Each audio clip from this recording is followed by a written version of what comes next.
장의 말씀을 가지고 포로된 자의 자유라는 제목으로 은혜의 말씀을 나누겠습니다. 따라합시다. 포로된 자의 자유. 포로된 자가 어떻게 자유하겠습니까? 근데 포로된 자의 자유라는 그런 제목을 단 것은 그 역설적인 그 표현 속에서 굉장히 하나님의 은혜가 깊은 말씀이 담겨 있기 때문에 오늘 이 본문의 말씀을 두고 제목을 포로된 자의 자유라는 그 제목을 달았습니다. 에베소서 3장 1장에서 보게 되면 이러므로라고 이제 시작을 되죠. 이러므로라는 것은 그 앞에 어떤 과정이 있기 때문에 그 결과로서 이러므로가 되는 거죠. 그 이러므로 그리스도 예수의 일로, 그리고 이러므로 너희 이방인을 위하여, 이러므로 갇힌 자 된 나 바울은 이렇게 말하는 거예요. 그러니까 에베소서, 빌립보서, 골로새서, 빌레몬서 이렇게 해서 이것을 옥중서신이라고 합니다. 옥중서신. 옥중에서 이제 각 교회들마다 사도 바울이 편지로서 위로하고 편지로서 하나님의 말씀을 전하는 그런 서신들이기에 옥중서신들이라 이렇게 이야기하죠. 그래서 이 갇혔다라는 그 말에 옥중에서 갇혔다라는 의미도 있지만 그보다 그 영적인 의미가 있습니다. 무엇 때문에 갇혔느냐 하는 것은 너희들 안에서 그리고 예수 그리스도의 일로 이렇게 갇혔다는 이야기죠. 그냥 보통 성도들에게 편지를 하면 내가 여러분을 내가 그리스도와 그리고 너희 성도들을 사랑하는 나 바울은 이렇게 하는 게 맞지요. 근데 굳이 옥중에서 갇혀 있는데 나 갇힌 나 바울은 말한다는 것은 내가 갇혔다는 걸 자랑하는 거고, 내가 갇혔다는 것을 억울하게 하는 거고, 내가 갇혔다는 알아달라고 하는 말이 아니에요.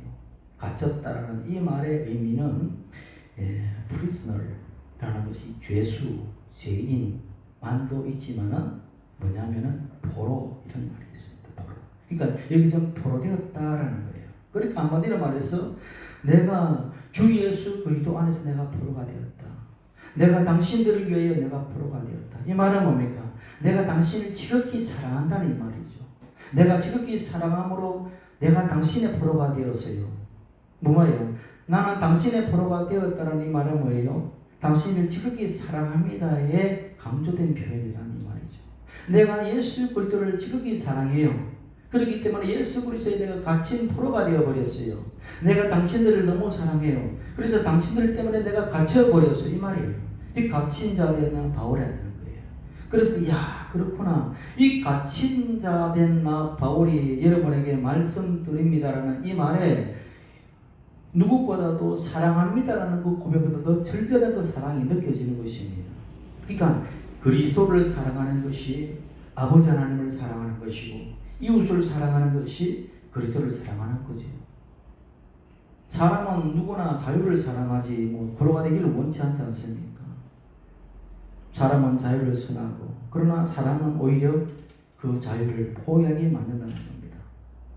어제 우리 지방의 목사님 따님이 이제 결혼을 해서 가서 축하를 했어요. 신랑 신부가 서로 서약을 합니다. 서로에게 뭘 하느냐? 구속을 받겠다라는 그런 약속을 하는 것입니다. 뭐예요? 왜? 서로가 사랑하기 때문에 나는 당신의 포로가 되어 살겠습니다. 이런 약속이라는 이야기입니다. 어디 앞에서? 하나님 앞에서. 또 어디 앞에서? 축하하는 모든 사람들 앞에서 그렇게 서약을 하는 것입니다.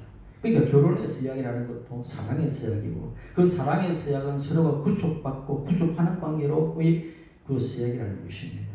이게 굉장히 아이러니죠. 그래서 그리스도인들에게 또 사람들에게 하나님은 뭐를 주셨나? 자유를 주셨죠. 정부 인권 사상이라는 것은 하나님이 모든 사람들에게 자유를 주셨다는 것입니다. 그 자유를 하나님을 사랑하는 그 사랑으로 인해서 내게 주어진 그 자유를 뭐한다? 내가 스스로 포기한다는 이야기입니다. 그 사람은 내가 내 자유를 스스로 포기함으로 그 사람은 더 행복감을 누린다는 이야기입니다. 아시겠습니까? 억지로 포로가 있는 것이 아니라 내가 그 사랑에 매료되어서 그 사람에게 포로가 되기를 원하는 그 삶을 살 때에 내가 기쁨을 누리는 것입니다.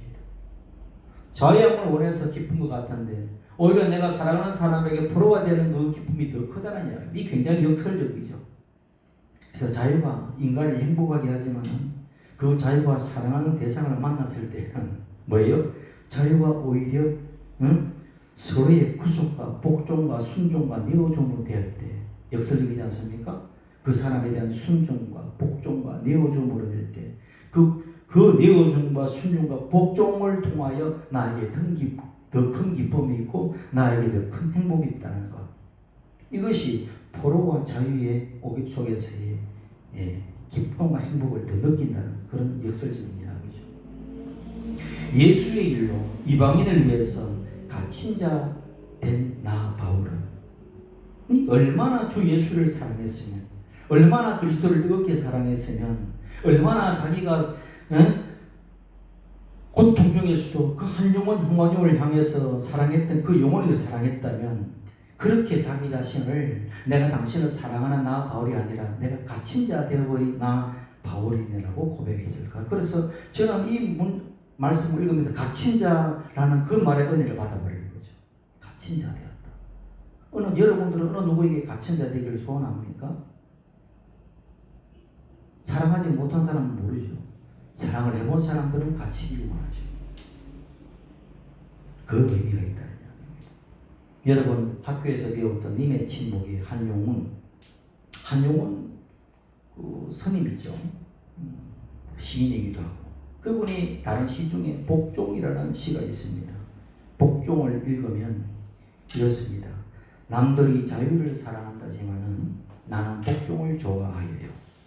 자유를 모르는 것은 아니지만 당신에게는 복종만 하고 싶어요. 복종하고 싶은데 복종하는 것은 아름다운 자유보다도 달콤합니다. 그것이 나의 행복입니다. 그러나 당신이 나대로 다른 사람을 복종하려면 그것만은 복종을 할 수 없습니다. 다른 사람을 복종하려면 당신에게 복종할 수 없는 까닭입니다. 굉장하죠. 한 사람은 스님으로서의 어떤 절대자에게 또 아니면 조국에게 나라와 민족에게 그 사랑을 고백했고 이 바울은 뭐예요? 어떤 복종, 순종, 가침을 당신의 사랑하는 주님, 그리스도 그리고 그 그리스도를 믿은 그 당신의 성도들에 향한 그 마음들이겠죠. 사랑하게 되면 서로에게 종이 되는 것입니다. 사랑하게 되면 서로가 포로가 되는 것입니다. 그래서 바울에게 그 그리스도는 뭐예요? 전부가 되는 것입니다. 어떻게 그가 만난 예수님은 그토록 자신의 전 존재를 다 들을 수 있을 만큼 그렇게 예수님이 자기에게 다가왔을까? 사도였으니까 그렇겠지. 그냥 환상에서 다메섹 도에서 예수를 만났으니까 그랬겠지. 그러면 지금 이 순간에도 세계 곳곳에서는 환상으로도 꿈으로도 말씀으로도 많이 만나죠. 근데 그들은 다 그렇게 바울처럼 그렇게 뜨겁게 사랑했을까? 라고? 그건 아닙니다. 어떻게 바울은 그렇게 내 모든 존재를 다 그리스도 외에는 그냥 배설물 여겼다는 이야기는 그리스도 외에는 똥을 여겼다는 이야기입니다. 내 명예도, 내 지위도, 내 어떤 지식도, 내 가지고 있는 모든 물질도, 내 건강도, 내 목숨까지도 그리스도 외에는 배설물 똥으로 여겼다고 이야기할 정도로 그리스도에 미쳐버렸다는 이야기입니다. 그만큼 사랑했다는 이야기죠. 이런 사랑 이야기를 여러분 들어본 일 있겠는가? 어떻게 바울은 그렇게 있을 수 있을까? 그것은 저는 해답을 여러분 눈을 들을 수 있어요. 그것은 알면서 시작되었다는 이야기입니다. 알면서. 그리스도의 비밀을 알므로서 시작됐다는 것. 알면 알수록 그분 안에서의 사랑을 깨닫고 알면 알수록 그분이 나의 전부임을 알기 때문에 그게 그렇게 미치는 것입니다. 이전에는 하나님의 말씀을 어떻게 알았습니까? 율법과 조문과 계율과 제사를 받았던 이 바울이 예수 그리스도를 만나고 난 뒤에는 그리스도는 하나님의 모든 경륜의 비밀이고 그토록 고대했던 우리 이스라엘의 메시아임을 알았고 온 우주의 신비를 풀어지는 경험을 그분 안에서 발견하게 된 것이고 자신과 인간 구원의 그 모든 비밀을 그분 안에서 다 발견되었다는 이야기입니다. 그래서 그 그리스도를 다메섹에서 만난 이후에 성령 받고 난 다음에 그것을 점진적으로 알아가면서 내 정욕이 십자가에 못 박힘을 보고 내 욕심이 십자가에 못 박히고 내가 그토록 추구했던 내 안에 육으로 나타난 야심들도 십자가에 못 박고 심지어는 내 스스로가 좋은 꿈이라고 꾸었던 꿈마저도 어떻게 해요? 주 예수 그리스도에게 반납했다는 이야기입니다. 내 꿈마저도 반납했다는 거예요. 그래서 예수님의 꿈이 내 꿈이 되고 예수님의 뜻이 내 뜻이 되고 예수님의 기쁨이 내 기쁨이 되고 예수님의 행복이 내 행복이 되는 영적 각성, 영적 대이변이 일어났다는 일들이 일어났다는 이야기입니다. 여러분은 그런 경험이 있습니까? 오늘 여기 앉아있으면 눈이나 끔뻑끔뻑거리고 있다면 만난 경험이 없는 거죠. 이 이야기를 들어도 감동이 오지 않고 이 이야기를 들어도 그냥 설교한 이야기로만 들려진다면 그 사람은 그냥 종교인의 노릇은 할 수 있지만 예수를 만난 체험이 없기 때문에 가슴이 뛰질 않죠. 그게 굉장히 심각한 이야기입니다. 예수님 당시에도 8,000명의 성도들이 있었습니다. 오병이의 기적을 통해서 5,000명이 들어왔죠. 7병이의 통해 3,000명이 들어왔죠. 8,000명이 있었지만 예수님이 십자가에 돌아가실 때에 아무도 거듭 나타나지 않았습니다. 왜 그럴까요? 오병이의 기적과 이적을 통해서는 나의 주 나의 하나님이라고 고백했지만은 쓸쓸하게 골고다에서 죽어가시는 예수님의 그 패배자의 모습을 보면서는 돌아선다는 이야기입니다. 사랑하는 것이 아니죠. 이용하는 거죠. 그분이 능력이 있으니까 그분이 뭘 나를 해주니까 그분을 의지하는 수는 있지만 그분은 사랑하지 않아요. 네가 나를 의지하느냐 묻지 않습니다. 주님은 네가 나를 사랑하느냐라고 묻지요. 베드로에게 너희는 나를 의지하느냐 라고 묻는 것이 아니라 네가 나를 사랑하느냐는 거죠. 구원의 조건은 믿음입니다. 네가 나를 믿느냐는 구원의 조건이지만 제자의 조건은 네가 나를 사랑하냐예요. 아시겠어요? 정확하게 알아야 돼요. 구원받는 조건은 예수를 믿는 거예요. 그러나 제자의 실은 예수를 사랑하냐예요. 여러분은 구원받는 정조가 되는 거냐 내가 예수님의 제자의 삶으로 깊이 들어가느냐는 알매의 차이입니다. 수많은 사람들이 있지만 예수 믿는 걸 끝나요. 그러나 예수를 사랑하는 자리까지는 많이 못 나와요. 왜? 알매서 그치니까. 알무로 들어가지 못하기 때문에. 사랑은 더 깊은 사랑은 관계 안에서의 알무로서 이야기됩니다. 왜 부부가 오래 살면 이제는 사랑을 넘어서 끈끈한 정으로 사느냐? 서로가 알아가거든. 알면서 뭡니까? 정이 들거든. 그 사랑보다 더 끈끈한 정들 때문에 또 살아가는 거거든요. 그렇기 때문에 그 알미 그 사람의 관계를 더 묶어내고 또 진하게 되는 것입니다. 그래서 사울일 때 보세요. 예수님께서 사울을 통해서 이방인의 그릇으로 만들기 전에 그 사울은 예수님을 핍박했던 자였죠. 자신의 신념 따라서 하나님을 믿었던 자입니다.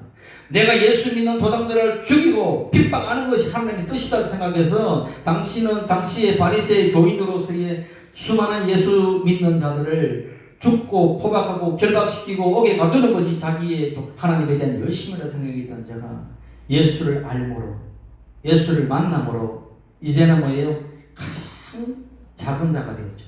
사울이었을 때는 내 세상을 내 신념으로 살고 내 세상을 꿈꿨던 자였지만 이제 예수 그리스도를 만남으로 나는 가장 작은 자가 되었고 그래서 나는 작은 자 되네 바울이라는 이름까지도 뭡니까? 바꾸지 않습니까? 그래서 그리스도로 사는 새로운 인생, 새로운 어떤 거듭남의 인생으로 지금 살아가게 된다는 이야기입니다. 여러분, 우리 인생은 누구나 뜨겁게 주님을 만나는 체험이 있어야 되는 것입니다. 부모님이 믿기 때문에 와서 있다. 부모님이 아버지가 목사이기 때문에 앉아 있다. 천만에요. 엘리 제사장 아들도 다 죽었습니다. 멸망했어요. 아버지가 목사라고 별로 없어요. 오히려 그들이 더 심판을 면치 못합니다. 그렇게 말씀을 들었지만 정치적인 믿음과 그냥 관습적인 믿음과 신앙을 가지고 천국을 누리는데 천만에요. 보세요. 사무엘의 아들이 그렇게 그러겠지만 다 사람들이 지판받습니다. 오늘날 한번 보십시오. 혈통이 있는 것이 아니에요. 영적 줄기는 영적 아버지가 있는 것입니다. 영적 아버지가 육으로 나는 아버지는 필요 없어요. 그리고 영적으로 아들이고 영적인 아버지가 사실 자기 진짜 아들이고 자기 아버지인 거예요. 그것은 뭐냐면 주님의 영으로 내가 지금 있어야 되는 거예요. 내가 아버지가 만났던 하나님, 내 어머니가 만났던 하나님, 나도 좀 만나기를 원합니다. 그런 어떤 뜨거운 어떤 고백이 있어야 되고 그런 갈구함이 있을 때에 성령께서 그에게 다가가는 거죠. 보세요. 누구에게 나에게 와서 어느 존재가 될 때 예수님이 나의 주님으로 다가올 때나 내가 예수님의 이름을 부를 때 예수님은 나에게 다가와서 주님이 되는 거예요. 이게 실존적인 사건입니다. 내가 조하나라고 이름을 불러줄 때 조하나가 나에게 아들이 되어오는 거고 내 성도로 다가오는 거예요. 내가 너 이름을 불러주기 전에는 이미 나오는 객체가 되어 있는 거죠. 내가 너 이름을 불러주었을 때 너는 나에게 다가와서 나의 관계 속에서의 사나이 관계가 맺어지는 거죠. 내가 예수 이름을 매일 부를 때 그 예수님은 나에게 다가와서 나의 주님이 되고 주님의 나의 진짜 아버지가 되는 거죠. 그럴 때 주님은 성령을 통해서 여러분을 만나주시는 것입니다. 한 주일에 와서 그냥 앉아서 예배드리는 그 정도로서는 만드는 것이 아니라 내가 학교를 가서도 내가 직장을 다니서도 내가 다른 사람과 대화를 할 때도 내가 사업을 할 때도 그 어느 속에서도 내 마음속에 주님을 생각하고 주님을 향한 그 고백과 기도가 없다면 그 사람은 주님을 그렇게 사랑하는 자가 아니고 주님을 만나는 자가 아니죠. 어쩌다가 주일날 한번 들어와서 이때만 주님을 생각한다면 그것도 아니죠.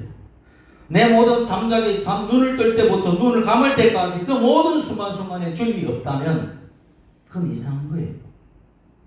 저는 이날 이때까지 타락 속에서도 주님을 한 번도 느껴보지 못한 순간이 없습니다. 절망 중에서도 주님을 느꼈고 내가 답답한 순간에도 주님을 느꼈고 기쁠 때도 주님을 느꼈고 아무도 없다는 그 공허함 속에서도 주님을 느꼈고 왜 주님은 나의 전부라는 것을 내 영혼이 알고 있으니까. 여러분도 그것을 알기를 예수님으로 축원합니다. 그럴 때 사실 기쁨이 있고 행복이 있어요. 종교인으로서 살아가면 불행한 것입니다. 그런 체험이 바울에게 다메섹의 길이었고 여러분은 주님의 교회 안에서 일어나야 되고 여러분은 내 인생의 고난 가운데서 일어나야 되고 어떤 분은 인생의 깊은 절망 중에 그분을 만나는 그런 만남의 때가 되겠죠. 그렇게 만날 때에 신령과 신부가 만나는 그 설렘으로 만나는 만남이 될 것이고 남자와 여자의 한 존재가 만나는 설렘으로 만나게 되는 것이고 누군가 모르지만 처음 만난 그 순간에 첫눈에 반한 그런 남녀의 사랑 이야기가 일어나는 그 체험처럼 그런 체험이 나타나는 겁니다. 내가 여러분에게 그분을 만나라고 하니까 육으로 만나는 체험을 이야기하는 것이 아닙니다. 많은 사람들이 환상을 봤다. 그런 차원의 이야기가 아닙니다. 내 육신의 눈을 아무리 보십시오. 내 육신의 귀를 아무리 들려보십시오. 내가 예수님을 눈으로 보았다. 예수님의 길을 들었다. 오래 못 갑니다. 그런 신앙은.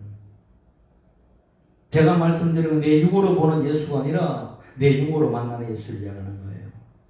육으로 만난 예수는 다 떠났습니다. 500명의 기적을 일으킨 그 성도 8,000명의 성도도 육으로 만난 예수는 다 예수를 버렸어요.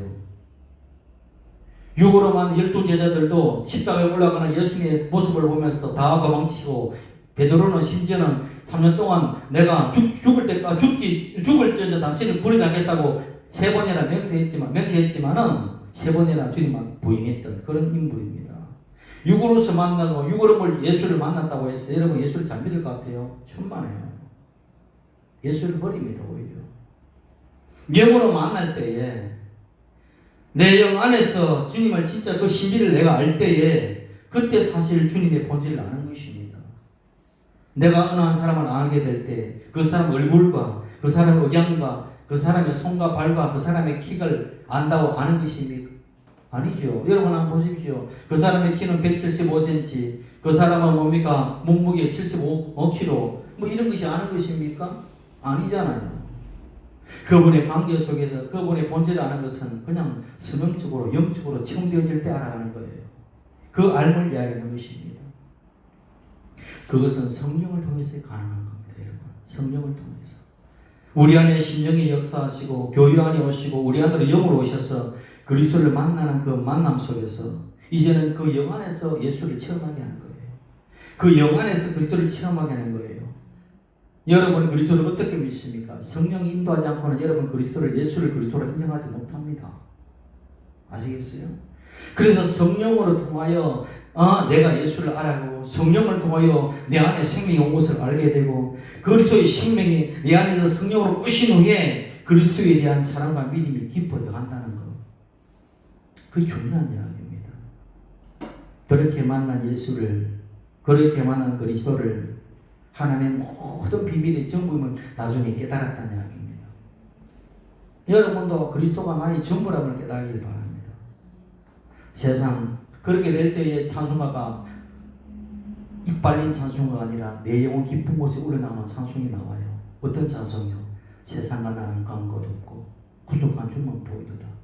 그 찬송은 열심히 부르지만은 288장 세상과 나는 간것 없고 구속한 주만 보이는 찬송을 하지만 그 반대잖아요.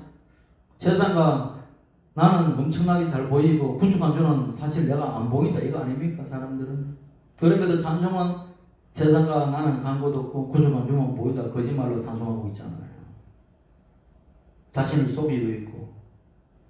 여러분 진실의 찬송하기 바랍니다. 내 영혼에 울려 퍼지는 찬송이 나오기를 바랍니다. 이것이 어디에서 시작된다? 알면서 시작되고 그 알미 전전되어 사랑으로 더 깊어지는 것입니다. 그래서 그가 누구고 그 사랑이 어떠하고 그 능력과 품성이 어떠함을 알게 되면은 그 사랑으로서 그냥 눈이 멀게 되는 것입니다. 그 알미라는 것은요 객관적인 지식의 알을 이야기하는 것이 아닙니다. 여러분 성령 안에서 체험되어지고 영 안에서 믿음으로 작동되어지고 그렇게 해서 알아지는 그 알.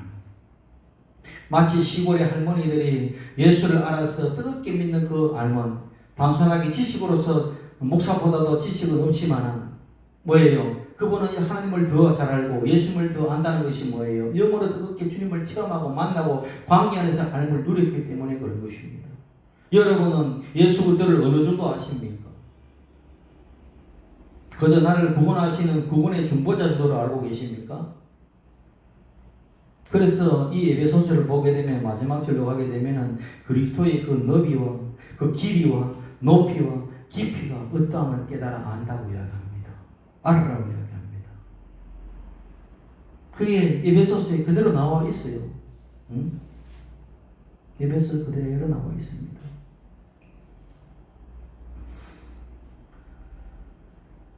그래서 다시 말하면 그리스도의 사랑의 깊이도 뭐예요? 하나님의 사랑의 깊이고 그리스도의 지식의 너비도 하나님 아버지의 지식의 너비이고 그리스도의 능력의 깊이도 어떻게 해요? 하나님 능력의 깊이이고 그리스도 품성의 높이도 어떻게 해요? 하나님 아버지의 품성의 높이라는 거 그걸 알아야 돼요. 때문에 여러분 내가 그리스도를 모셨다는 것은요 하나님 전부를 모시고 산다는 이야기입니다. 내가 그리스도 안에 산다는 것은 하나님 아버지를 품 안에 내가 그냥 산다는 이야기예요.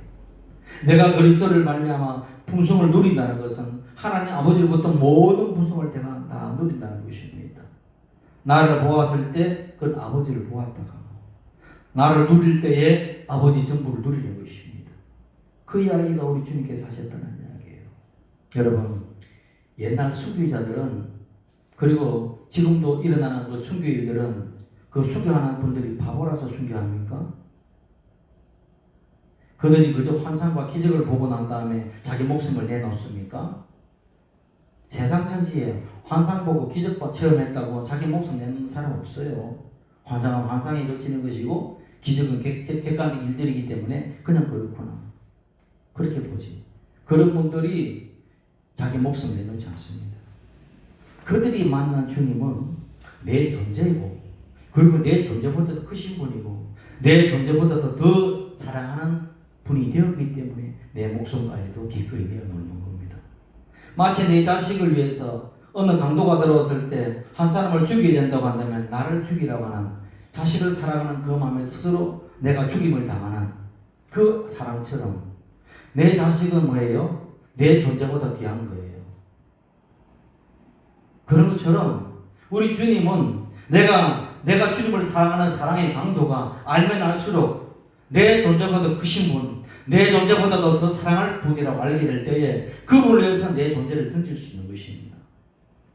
그 알면 그냥 단순히 지식이 아니라는 이야기입니다. 체험 속에서, 관계 속에서 그 뜨거운 사랑과 눈물 없이는 만날 수 없는 그 사랑의 이야기가 있기 때문에 몸을 던질 수 있는 거죠. 그 순교 이야기는 어제 오늘 이야기가 아니잖아요. 그리스도를 만난 모든 사람들의 이야기가 오늘도 울려 퍼지고 있는 것입니다. 여러분, 복음을 위해서 여러분 내 자유를 내가 왜 포기합니까? 왜 예수를 위해서 내 권리를 포기합니까? 왜 혈육도 동족도 아닌 그런 이방인을 위해서 선교하고 심지어는 그들의 구원을 위해서 내 목숨을 내주는 데까지 다가가느냐 이거예요. 바울이, 그리고 수많은 오늘날의 순교자들이. 이것은 논리로서 설명될 수 있는 것이 아닙니다. 사랑은 논리를 초월하는 것이기 때문에. 아시겠습니까? 논리와 합리성으로 따질 수 있는 것이 아니라는 이야기입니다. 그 논리를 다 뛰어넘는 그 사랑에 녹아있기 때문에 미련한 행동을 하는 것입니다. 사람이 오기에 미련하다 정도로 행동을 하는 것이고 그런 마음이 들게 마련인 것입니다. 그런 사람이 예수님을 만난 그 뜨거움 속에서 그를 알므로 통해서 이제는 그 예수의 가치가, 그 그리스도의 가치가 세상의 부귀와 명예와 권세 그 가치보다도 더 크신 줄 알았다는 이야기입니다. 오늘 예수의 가치는 어떤 분은 1,000원짜리 가치일 수 있죠. 어떤 사람에게는 한 10만 원 정도의 가치가 있죠. 어떤 분에게는 내 목숨의 가치로 다가오는 것입니다. 여러분 예수를 얼마짜리로 사시려고 하십니까? 1,000원짜리로도 살 수 있는 분이 예수님이에요. 10,000원짜리 하나라도 예수를 살 수 있는 분이 예수님이에요. 그러나 내 존재 천부를 들여서 내 소유를 다 팔아서 살 수 있는 분도 예수예요. 자본주의 가치에게는 가장 좋은 것을 가장 싸게 사는 것이 시장 논리죠. 그러나 천국의 논리는 가장 귀한 것을 가장 귀한 것으로 들여서 사는 것이 천국의 논리입니다. 그렇기 때문에 뭡니까? 포기하는 거예요. 야, 내 세상 부귀 명예 권세보다도 주 예수를 더 가치하겠다 라고 하니까 내 것을 세상을 던지는 것입니다. 하나님의 은혜로 구원받은 자일지는 모르지만 그리스도를 알지 못하기 때문에 그리스도보다 세상의 가치를 더 두고 사는 것은 아닌가. 내 교회는 다니지만 예수를 믿는다고 하지만 가치를 몰라요. 왜? 인격적 만남이 없기 때문에, 그분의 사랑을 체험하지 못하기 때문에, 그분의 관계 속에서 더 깊은 곳으로 나아가지 못하기 때문에 우리는 사도 바울처럼 나아가지 못하는 거죠. 그렇다면 주님, 그 뜨겁게 만난 사울에 만났던 그 바울이 만났던 그 예수를 나도 그렇게 뜨겁게 만나서 당신의 사랑 안에 포로가 되기 원합니다 라는 고하는 그런 기도가 한 번쯤 우리 영혼에서 나와야 되지 않겠나 이 말이죠. 그저 기도하면 주여 이번에 사업 잘 되게 해주시고 이번에 자식 좋은 학교 들어가게 해주시고 돈 많이 벌게 해주시고 우리 남편 진급되게 해주시고 좋은 남자 주시옵고 좋은 아내 주시고 뭐 이런 어떤 세상의 기도를 한다면 아직 예수의 가치를 모르고 한마디 못해 진정한 돈인 줄 모르고 구슬이나 달라고 딱지나 달라고 하는 어린아이 수준이죠. 아이들에게 5만원짜리 지폐가 있고 아이들에게 구슬이 있어요. 어느 걸 가지려면 5만원짜리 지폐보다 뭐 갓난 아이들은 구슬을 가지겠죠. 장난감을 가지겠죠. 그런 것 같다냐. 왜? 가치를 모르니까. 가치를. 그래서 그리스도 중에는 두 부류라는 이야기예요. 그리스도를 통해서 이 땅의 풍성을 취하는 자가 있고 또 세상의 풍성도 그리스도를 위해서 내가 포기하는 자들이 있다느냐? 주 예수를 통해서 내 꿈을 이루는 기도하는 자가 있고, 그리스도를 위해서가 아니라 그리스도를 통해서 내 꿈을 이루어가는 기도하는 자가 있고, 어떤 분은 내 꿈을 그리스도를 위해서 포기하는 자가 있다. 그렇다면 여러분, 세상 것을 포기하라는 말이 아니죠. 내가 돈을 버는 이유도 그리스도를 위해서 돈을 벌고, 내가 건강하는 이유도 그리스도를 위해서 건강하고, 내가 출세하는 것도 그리스도를 위해서 출세하고, 내가 뭔가 세상의 명예를 취하는 것도 그리스도를 위해서 취한다면 그 목적은 그리스도이기 때문에 그건 좋은 일이죠. 그 세상의 종교는 이와 반대입니다. 세상의 종교는 그리스도를 통해서 돈을 벌고, 그리스도를 통해서 건강하고, 그리스도를 통해서 출세하고, 그리스도를 통해서 명예를 얻고, 그게 목적이 된다면 그 모든 사랑하는 그 최종적 목적이 누구에 있습니까? 그리스도예요, 나예요? 나가 되는 것입니다. 사실은 그 안에 우상은 자기 자신인 것이죠. 나 외에 당신을 내게 두지 말라 했을 때 가장 무서운 우상은 절에 있는 석가모니 우상이 아니고 나라는 우상입니다. 아시겠습니까? 나라는 우상. 그 우상이 무너질 때 진짜 그리스도를 깊이 만나게 되죠. 그럴 때 진짜 사랑이 아는 겁니다. 하나님을 사랑한다. 처자식을 사랑한다. 부모를 사랑한다. 그 사랑의 면에는 헌신이 있고, 그를 위해서 내 자신을 내어주는 아픔이 아니라 기쁨이 있다는 것도 알아야 되는 것입니다. 내가 자식을 사랑하니까 자식을 위해서 열심히 돈을 벌어서 아낌없이 자식을 위해서 돈을 쓰는 거 부모의 마음이죠. 사랑이 없으면 안 되는 것입니다. 내가 부모를 사랑하니 내가 열심히 번 돈으로 부모를 봉양하겠지요. 내가 남편과 아내를 사랑하니 내가 조금 마음에 들지 않도록 눈을 감고 참고 그를 위해서 열심히 살아가는 거는 거죠. 사랑이 없고 만약 의무만 남는다면 여러분 그 인생이 얼마나 불행합니까? 의무로만 살아가는 부부, 사랑 없는 부모 자식과의 관계, 얼마나 불행하겠습니까? 여러분 마찬가지예요. 신앙생활도 하나님을 아버지로 모셨으니까 내가 의무로 교회에 나오고, 내가 의무로 기도하고, 내가 의무로 헌금하고, 내가 의무로 봉사한다면 이거 얼마나 불행한 것입니까? 나도 불행하고 우리 주님도 기뻐하지 않을 거예요. 그래야 뭐예요? 그건 틀림없는 사실입니다. 내가 하나님을 아버지를 믿었으니, 내가 기독교라는 종교를 가졌으니, 내가 교회를 나와야 되고, 내가 기도하고 헌금하고 봉사한다 그러면 그 사실은 종교인으로서의 삶이 얼마나 불행한가. 종교인의 삶은 지금부터 그만두십시오. 불행한 삶을 왜 살려고 하십니까? 반대로 내가 아버지를 사랑하니 아버지를 섬기는 교회를 사랑하게 되고, 아버지를 섬기는 그 사랑 때문에 내가 헌신하게 되고, 그리고 헌금하게 되고, 기도하게 되고, 찬송하게 되는 그 동기는 사랑에서 비롯되는 거예요. 모든 것은 어디에서 비롯된다? 사랑에서 비롯된다.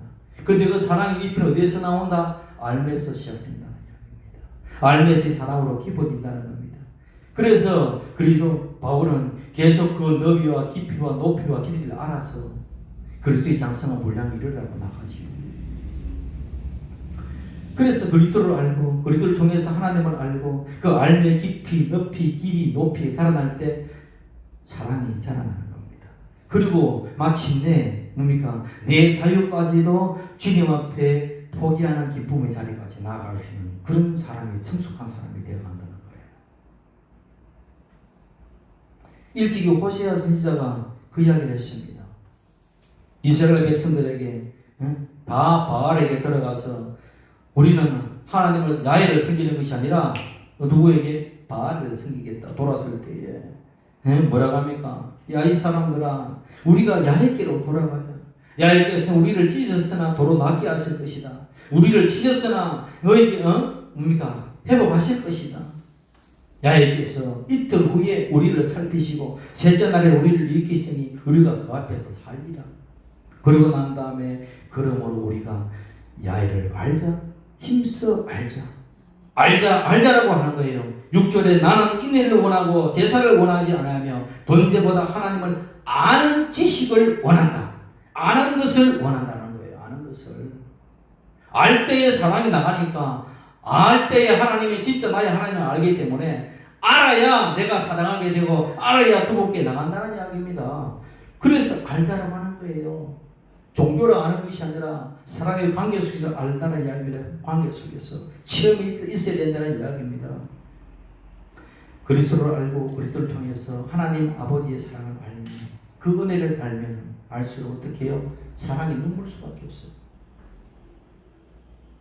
그 사랑에 매일 수밖에 없어요. 하나님의 말씀에 매이게 됩니다. 하나님의 말씀에 매인다는 것은요, 억지로 이렇게 하라니까 이렇게 하는 것은 율법주의죠. 하라 하지 마라, 하라 하지 마라, 예 알겠습니다. 억지로 하는 것은 뭡니까? 사랑에 나오는 것이 아니라 율법적으로 하는 거예요. 그러나 사랑은 내 마음과 같이 움직이는 것입니다.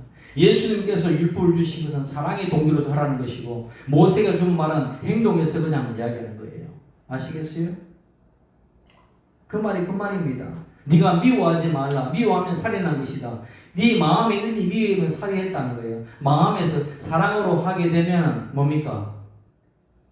모든 것이 뭡니까? 율법이 이루어지는 것인데, 아니면 사랑에서 동기가 하고 억지로 만약 행위로만 한다면 그건 율법으로 가는 거기 때문에 그건 율법을 지킨 자가 아니라고 하는 것입니다.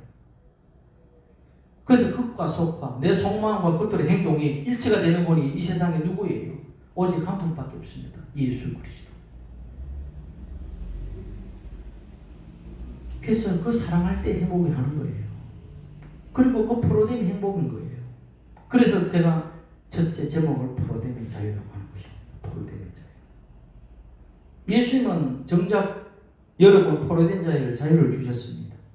예수님은 눈먼 자를 눈을 뜨게 하셨습니다. 그래서 원수마귀에 포로되고 저주에 포로되고 사망에 포로되고 그렇게 저주 가운데 죽어가는 인생들을 주님께서는 뭡니까? 해방시키셔서 저주에서 해방시키고 사망을 죽이시고 우리를 축복과 생명의 자유를 주셨다는 이야기입니다. 그리고 난 다음에 예수님께서 승천하시고 난 다음에 이 땅에 뭐를 보냈어요? 성령을 보내시고 거룩한 당신의 영 안으로서 우리의 영적인 눈을 이제는 뜨게 만드십니다. 영적인 길을 열게 만드십니다. 그래서 그 영적인 귀와 영적인 눈을 열어서 하나님의 말씀을 듣게 하시고 아멘 하게 하시고 내가 당신의 사랑에 매이게 하시는 거예요. 과거에는 저주에 매이고 어떤 율법에 매이고 살아간 사람이 이제는 그리스도의 사랑에 매이는 관계가 된다는 이야기입니다. 이게 그러니까 성숙한 신앙이죠. 오늘도 구약의 경륜에서 믿는 자들이 많습니다. 오늘도 교회는 다지만 구약 성도가 있고 신약 성도가 있어요. 여러분은 어떤 성도가 될 것입니까? 율법의 조문에 매여서 마지못해 하나님 앞에 저주가 무서워서 드리는 그런 구약적 측면에서 예수를 믿겠습니까? 아니면 사랑에 매여서 예수를 믿겠습니까? 하나님. 그 은혜와 그 사랑에 매여서 스스로 당신의 종이 되는 것입니다. 이것이 뭡니까? 하나님의 사랑에 대한 나의 반응인 거예요. 하나님의 은혜에 대한 나의 반응인 것입니다. 이전에는 원수들에게 종노릇하고 율법의 종노릇한 자가 이제 그리스도 안에서 자유와 해방을 얻었지만 그 자유와 해방의 간격을 넘어서 하나님의 사랑을 알게 되고 그분의 사랑에 매이고 그래서 바울처럼 내가 갇힌 자가 되었다는 이야기입니다. 그래서 그 갇힌과 포로는 전적인 나의 자유에서 시작되는 거예요. 여러분 하나님이 자유의지를 주셨습니다. 그 자유의지는 어떻게 이럴 때 쓰라고 자유의지를 주시는 것입니다. 선한 것을 마음대로 따먹으라는 자유의지로 발동하는 것이 아니라 진짜 주님의 사랑에 감복되어 주님의 은혜에 감복되어서 내가 당신의 스스로의 당신 앞에 내가 불효가 되겠나이다. 내가 당신의 갇힌 자 되겠습니다라는 그런 의지를 자유의지를 발동하는 것이 하나님 주신 참된 의도인 것입니다. 그럴 때 진짜 기쁨이 되는 거예요. 이 기쁨을 누린 분들이 사도들이고 선지자들이고 순교자들이고 믿음의 선지자들이었다는 겁니다. 하나같이 그분들은 하나님을 만났고 하나님을 체험했고 신약에서는 그리스도를 통해서 아버지를 만났고 체험했던 그런 이야기, 그런 감정들이라는 이야기입니다. 사랑함으로 포로되는 기쁨, 그리스도를 만난 자의 공통적 고백, 그리고 그들이 그리스도를 전하는 그런 정인의 삶을 살았다는 이야기입니다. 아시겠습니까? 다음은 예수님은 어떤 이 모든 당신의 비밀을 어디에 성경을 통해서 나타내셨다. 5절에 보게 되면 이제 그의 거룩한 사도들과 선지자들에게 성령으로 나타내신 같이 이렇게 나와요. 사도라는 뜻은 보내심을 받은 자라는 뜻입니다. 세상으로 보내심을 받았어요. 여러분도 세상으로 보내심을 받았다면 누구로부터? 그리스도로부터 받는다면 사도인 것입니다. 그래서 주 예수로부터 보내심을 받은 자에게 뭐야? 성령으로 당신의 비밀을 말씀하고 계시는 거예요. 선지자가 뭡니까? 예언자입니다. 예언은 미래를 점치는 예언이 아닌 것입니다. 예언은 예금의 자 써서 하나님의 말씀을 맡은 자예요. 저 같은 사람은 하나님의 말씀을 맡은 자니까 예언자라고 할 수 있는 거죠. 그 예언은 뭡니까? 그 맡은 자로서 그 말씀을 받은 하나님의 말씀을 받은 자로서 성령으로 나타내시나는 이야기입니다.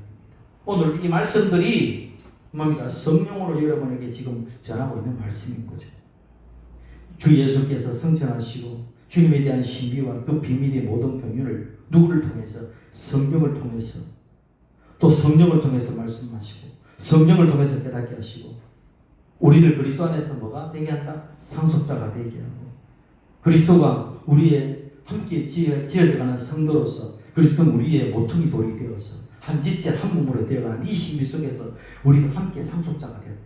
함께 유울자가 되었다. 이것이 에베소의 소서에 준 바울이 말하는 그 요지입니다. 얼마나 감격스러운 일입니까?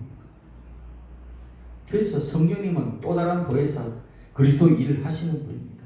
우리 주 예수님께서 그 구원을 이뤘다는 성령님은 뭐예요? 그 구원의 일을 이루도록 역사하시는 분이라는 겁니다. 이 세상에 하나님의 말씀으로 창조했습니다. 말씀은 로고스로서 예수 그대를 상징한다면 성령이 운행하심으로 모든 것이 창조되어 만들죠. 창조의 영은 성령이신 것입니다. 그렇기 때문에 그 구원의 역사, 새 창조 역사를 누가 일으키느냐? 성령께서 하신다는 이야기입니다. 그래서 이 그리스도를 믿는 믿음 위에 이제 세워진 교회가 되는 것입니다. 교회가 어떻게 세워집니까? 성령이 임하심으로 교회가 세워지는 것입니다. 오순절의 마가다나 방에 성령의 불이 떨어지고 난 다음에 교회가 시작되는 것입니다. 그렇지 않고 하나님의 말씀만 배우고 성경 가르침이고 율법과 교례를 가르치는 장소라면 그것은 교회가 아니지요. 뭡니까? 회당입니다. 회당. 바울이 가서 하나님의 말씀을 전할 때 회당. 예수님 당시에는 회당이 있었죠. 회당이죠. 그냥 하나님의 말씀 배우고 성경 가르치고 율법 교리 가르치는 장소가 된다면 회당인 거죠. 회당은 교회라고 말하지 않습니다. 교회는 반드시 성령님하고 성령이 함께하는 그것이 교회가 되는 것입니다. 여러분 이것이 교회라고 믿으시기 바랍니다. 여러분의 말씀의 진리에 흘러가기 때문에 그렇습니다. 교회와 성령은 따로 아닙니다. 성령이 있는 곳에 교회가 있고 그 교회의 성전인 것입니다. 교회와 성전이 있는 곳에 여러분 성령도 함께 하시는 것입니다. 회당 같은 교회는 성령이 역사하지 않죠. 왜? 회당이기 때문에. 회당 같은 교회는 그냥 집회 장소일 뿐인 것입니다. 그래서 성령으로 뭡니까? 여러분이 거듭나게 되면 이제 성령으로 교회 다니는 것이 뭐예요? 기쁨으로 다니는 것입니다. 성령으로 교회 사역하고 봉사하는 것은 행복한 것이 됩니다. 성령으로 예배하고 기도하는 것은 기쁨이 되고 행복이 됩니다. 성령 받지 않고 목회하는 것 저주지요. 성령 받지 않고 교회 다니는 것도 굉장히 괴로움입니다. 한 시간 앉아있는 것도 고통스러워요. 성령 받은 자만이 예배의 기쁨과 감격이 있는 것입니다. 왜? 교회는 그런 것입니까? 왜? 내 안에 하나님이 흘러가기 때문에. 성령으로 하는 모든 것은 지혜와 지식의 풍성 속에 사랑 안에서 관계에서의 삶으로 살아가게 된다는 이야기입니다. 관계가 있을 때 행복하잖아요. 관계가 단절되면 불행하잖아요. 그 모든 매체가 누구냐? 성령이시라는 것입니다. 여러분, 교회는 주님의 몸이고 교회는 하나님의 영이 가시는 전입니다. 교회는 거룩한 하나님의 영을 가진 그런 이들이 모여서 이 하나님의 몸된 교회를 통해서 뭡니까? 하나님의 모든 권세, 그런 통치자들에게 하나님의 갖가지 지혜를 공급하신다고 이야기하는 겁니다. 어디를 통하여? 교회를 통하여. 이름만 교회가 아니라 성령이 역사하는 교회. 그게 10절의 이야기입니다. 이는 이제 교회로 말미암아 교회를 사용하여 하늘에 있는 통치자들과 권세들에게 하나님의 각종 지혜를 알게 하려 합니다. 땅에 있는 권세와 통치자들에게도 하나님의 지혜를 알게 하는 것이 영광인데 어디에? 심지어 이 교회를 통해서 하늘에 있는 통치자들과 분체들에게도 하나님의 지혜를 알게 하는 그런 은혜와 사명을 부여했다. 얼마나 귀한 교회입니까? 왜? 주님의 몸이기 때문에 그렇습니다. 여러분 우리는 성령을 통해서 그리스도로 나아갑니다. 그래서 날마다 주여 성령으로 주님 내가 인정합니다. 그래서 성령으로 나가면 그리스도를 알게 됩니다. 내가 육으로 주님을 만나면 알 수가 없어요. 내 지식으로 나가서 알려고 하면 안 됩니다. 반드시 주여 내게 성령을 부으셔서 그 성령의 진리 영으로 나를 인도하셔서 그리스도의 실제를 알게 하시고 그리스도의 본질을 알게 하시고 그 사랑에 내가 매료되기를 원합니다. 주님 나를 그렇게 이끌어주셔서 당신의 참노예가 되기를 원합니다. 당신의 참노예 종이 되기를 원합니다. 당신의 포로된 삶을 살기를 원합니다. 이 이야기가 구약에도 있어요. 구약에도 출애굽기에 나옵니다. 출애굽기 21장에 그것은 뭡니까? 보게 되면 종에 관한 법이에요. 그 종에 나오는 법이 네가 백성 앞에 세울 윤리는 이러하니라. 네가 히브리 종을 사면 그가 6년 동안 섬길 것이요 7년에 값없이 나가서 자유할 것이며 그가 단신으로 왔으면 단신으로 나갈 것이요 장가들었으면 아내도 그와 함께 나가려니와 상전이 그에게 아내를 줌으로써 그 아내가 자녀가 낳았으면 그 아내와 자식들은 상전에게 속할 것이요 그는 단신으로 나갈 것이로되 종이 진정으로 말하기를 내가 상전과 내 처자를 사랑하니 나가서 자유하지 않겠노라 하면 상전이 그를 데리고 재판장으로 갈 것이요 또 그를 문이나 문설주 앞으로 데려가서 그곳에다가 송곳으로 그 귀를 뚫을 것이라. 그가 영영이 그 상전을 섬기리라. 아시겠습니까? 이게 종에 대한 관한 이야기지만 히브리 종을 사면 7째에 몸값 물지 않고 자유인이 되게 하라는 이야기입니다. 그런데 그 종이 나는 주인을 사랑하기 때문에 내 처자를 사랑하기 때문에 난 자유인이 안 되겠다. 내가 영원히 당신의 종이 되겠다. 라고 그렇게 할 때에 송곳으로 자기 길을 뚫어버려요. 주인이. 그러고 난 다음에 영원히 그와 그 집은 뭐예요? 그 주인의 종이 되는 것입니다. 세상에 어느 사람이 자유인이 되길 원하지 종이 되겠습니까? 이 상전은 누구를 이야기하느냐? 예수 그리스도를 이야기하는 거예요. 그 예수 그리스도의 사랑에 너무나 사랑한다. 너무나 사랑해서 나는 당신을 사랑해서 당신을 지금 못 살아요.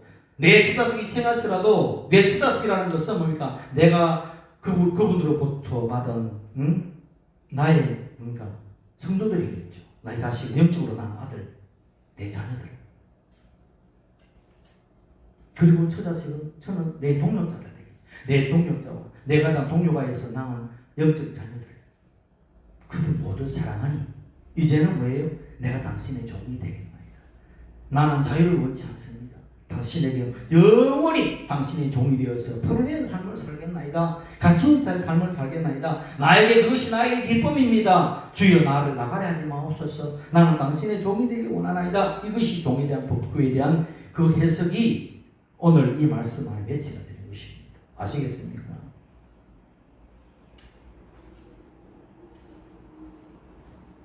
여러분 그 상전은 그리스도만이 참 상전이 될 수 있죠. 우리가 영원히 섬길 주님이기에 주님이 주신 자유를 주님이 섬길 자유로 바꾸는 것입니다. 아시겠습니까? 주님이 주신 자유를 주님이 섬길 자유로 내가 바꾸는 것. 이것은 사랑으로서 동의해요. 율법과 억지로가 아니라는 이야기입니다. 그게 아는 자로서의 행동이에요. 몰랐다고 구원받지 못하는 건 아닙니다. 그는 알면 그렇게 된다는 이야기입니다. 그 비밀을 이야기하고 있는 거예요. 그 사람의 알면 얼마나 기뻤을까? 저는 이걸 보면서 나도 바울처럼 그렇게 깊이 뜨겁게 알기를 원해요. 그래서 내 모든 것을 전부 던져서라도 나 당신의 안에서 들어가기를 원해요. 이런 기도가 나오는 거죠. 무슨 기도하겠어요 우리가? 그래서 그리스도가 나를 사랑하는 그 사랑 이야기고 그 사랑의 너비와 길이와 높이와 깊이를 깨달은 자의 반응이 내가 당신에게 갇혔다는 이야기입니다. 갇혔다는 이야기예요. 여러분 우리는 그리스도로 말미암아 죄와 사망의 놈에서 여러분 자유인이 되었습니다. 그죠? 근데 이 자유를 이제 그리스도를 알고 사랑을 알고 깨달아서 영원한 사랑에 서로 섬기는 종으로서의 사랑의 노예의 관계로 그렇게 나아가기를 예수의 이름으로 축원합니다. 기도합니다. 할렐루야. 우리 하나님 아버지 은혜와 사랑이 감사합니다. 주 예수 그리스도일 때문에 또 당신의 사랑하는 성도들 때문에 갇힌 자 된 바울이라고 고백한 그 바울의 고백처럼 우리 모두 다 당신의 사랑에 매이고 사랑에 갇힌 자 되어서 사랑의 관계 속에서 서로가 포로된 삶으로 행복을 누리기를 원합니다. 우리가 당신을 알지 못함으로 우리가 그리스도를 전부를 누리지 못함으로 말미암아 우리는 아버지 그저 형식적인 종교에 머물가 심히 두렵고 안타깝습니다. 우리 하나님 성령을 통하여 우리에게 부으셔서 당신을 아는 그 깊은 알므로 그리하여 그리스도를 알매 그 사랑의 깊이와 높이와 길이와 넓이를 알아서 아버지 서로에게 매이는 그 사랑의 관계로 회복되게 하옵소서.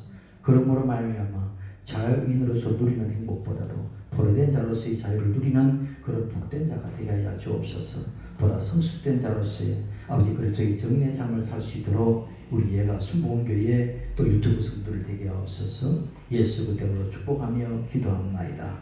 아멘. 할렐루야.